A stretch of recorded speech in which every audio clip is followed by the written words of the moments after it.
So here we are in 2025, and I want you to start playing the best golf of your life. So we're going to do it by concentrating on a few simple things, and we're going to take the leaf out of some golf pros books. There's every reason why you can't do a lot of what golf pros do, but I'm going to give you 5 things they do that there's no excuse for you not to do. So the first one is they practice their putting a lot. How much is a lot? Most golf pros practice somewhere in the vicinity of 15 to 20 hours per week. That's just on the skill of putting alone. Not all of it is done on the practice putting green. Sometimes they do it on hotel room floors. Some of them have putting mats. Most of them have mirrors, and they're checking their fundamentals of their putting stroke, their stance, their grip, their posture, eye alignment, ball alignment. They're doing all of that on the mirror quite often in the hotel room. But 15 to 20 hours a week is the average of what they do. How much do you spend practicing putting? Probably not that much.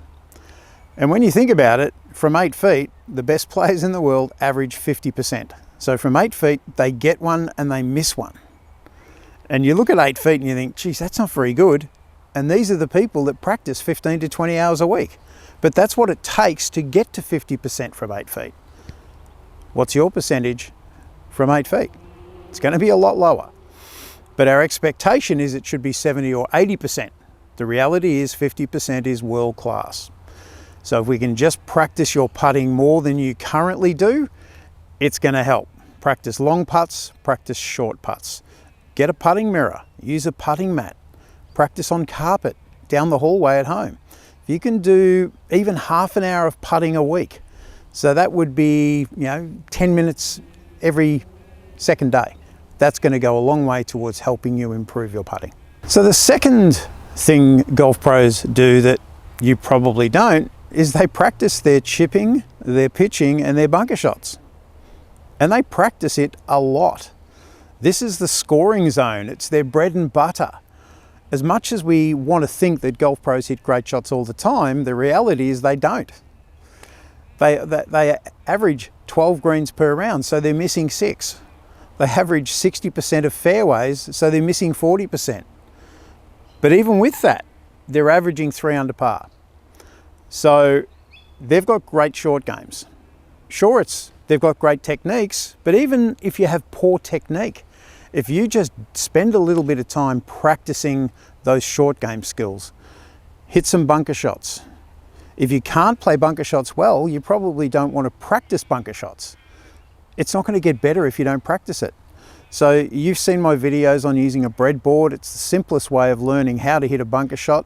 If you haven't seen it, I'll put a link in the description to that video, and it will go a long way towards helping you play better bunker shots. Spend some time chipping. Even if you don't improve your technique, start chipping with a hybrid or a straighter face club. Get away from wedges. They're really hard to hit. So just spend some time working on flatter face clubs and just get the ball rolling. I call that easy chipping, not proper chipping. So just work on that aspect of your game. Get some distance control with pitching. Try and learn how to hit at 30 meters, 40 meters, and 50 meters. Yards, whatever you'd like to think of, they're very similar. 10% difference. But learn distance control with wedges, and you're going to lower that score. The third thing that golf pros do that you probably don't is they get all of their clubs fitted. And you might be saying, yeah, I got my set fitted. Okay, good. Did you get your putter fitted? Most people don't. Did you get your wedges fitted? People say, what do you mean? Just because you're 2 degrees upright with your irons does not mean you are 2 degrees upright with your most lofted wedge. The reality is there's a 2 to 4 degree difference in lie angle between your most lofted wedge and the rest of your irons. So in general, it's flatter. So if you're 2 degrees upright with your irons, it will probably turn out that you should be 2 degrees flatter with your wedges. And if you're not using the right lie angle for your wedges, you're going to find you're going to pull a lot of shots left. So definitely get fitted. Does your putter match your stroke? What sort of stroke do you have? And I'm not talking good or bad. I'm talking about Do you have a straight back and through stroke? Do you have a slight arc in your putting stroke? Or do you have a strong arc? Don't go by what you feel. Get some measurements done. I use a putting sensor and it tells me exactly how much face rotation the putter has. So if you're 3 degrees or less of face rotation, you're a straight back and through putter. If you're between 3 and 6 degrees, you're a slight arc. If you're greater than 6 degrees, you need a strong arc putter. If you've got the wrong putter type, there's a war going on between your putter face and your natural stroke. You're not going to hold many short putts. So that alone could be a reason why your 8-foot percentage is quite low. But get a proper putter fitting. Don't just go into the shop, grab a putter and say, oh yeah, I'll hold a few putts with that. That feels good, looks good. Get it fitted. The fourth thing golf pros do that you probably don't is they set out for each round and they have a game plan for every single hole that they play. The average amateur says, oh, it's a par 4. They get out their driver and they hit it and their game plan starts from, oh, where did that ball finish?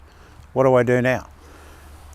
Golf pros think, I'm better off if I'm down the left-hand side of this fairway. It gives me better access to the green. So they're trying to hit their drive or iron or hybrid or fairway wood, whatever it is they're trying to hit off the tee, to hit it down the left side to open up the green. That's their game plan. Sure, they're going to hit a bad shot. Game plans have to be adjusted, but you should set out with a game plan. If you have a really bad hole, I had a client yesterday telling me that they don't like the 8th hole here at Eastwood, which is a par 3. And it's a difficult par 3. It's a mid-range, but it slopes a bit right to left and there's a little bit of trouble down the left-hand side. And they're trying to hit the green. So I said, what if you just hit a 7-iron short? It can be short left, short straight, short right. It just gives you an easy shot on. The hole is ranked fairly difficult, so 4 isn't a bad score. And this person usually averages 5 or 6 on this hole. So just by doing something different, and I'm not saying everyone should do this, but find a different way of playing the hole. And when you've come up with a different way, that forms part of your game plan. And the important thing is stick to the game plan. Don't change it. So Tiger Woods, when he was playing Eastlake a few years ago, he had to birdie the last to get into a playoff. And his play was to hit an iron off the tee. And the commentators said, oh, he needs a birdie here. He's going to hit his 3-wood. He hit his iron off the tee. That was his game plan. And he was asked afterwards why he did that. He said, if I hit my 3-wood, the ball is down closer to the creek. I may hit the ball into the creek. That's a penalty, not a birdie. He said it also is a very downhill lie the further I hit it. So it's much easier to hit an iron from a flat lie than it is to hit a wedge from a downhill lie. You can't get it to stop and spin. So he wanted birdie. The best chance for him to get a birdie was to hit it on the flattest part of the fairway. As it turns out, he didn't hold the putt, but he gave himself a really good chance. He had a game plan and he stuck to it. So think about every hole on the course that you play, come up with a game plan for that hole. No matter what the score, stick to the game plan.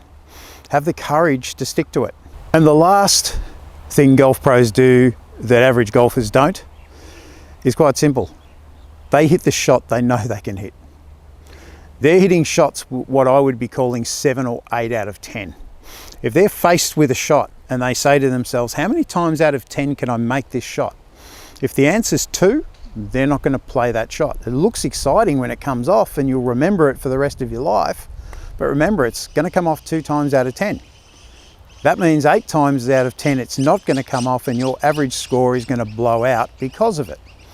Instead of hitting the miracle shot, think about what is the shot that I can make 7 or 8 out of 10 when I play this shot. Play that shot. If it's a 7-iron short or a 6-iron short, play it. If you're in the trees, chip it out sideways. You can play that shot consistently. If you've got a tiny gap in the trees, you think, how many times can I play this? 3, 4, means you're going to blow your score out. So always, if you just went around every shot you played on the golf course and said, can I hit my 7 out of 10 shot? You're going to have a much better score. Golf pros rarely play that 2 or 3 out of 10 shot. And when they do, it generally doesn't come off. So there's an interesting stat. When a golf pro is in the trees from the tee, they average over par. So no one averages par or better when they're in the trees.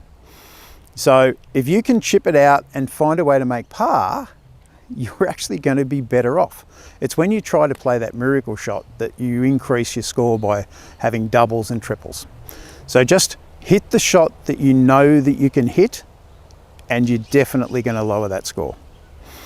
So there's 5 things that if you do, you are going to definitely lower your score, and the plan for 2025 is to lower score, not change golf swings. So if you want to improve, I'm going to put a link to another video just up here I know is going to help lower your score.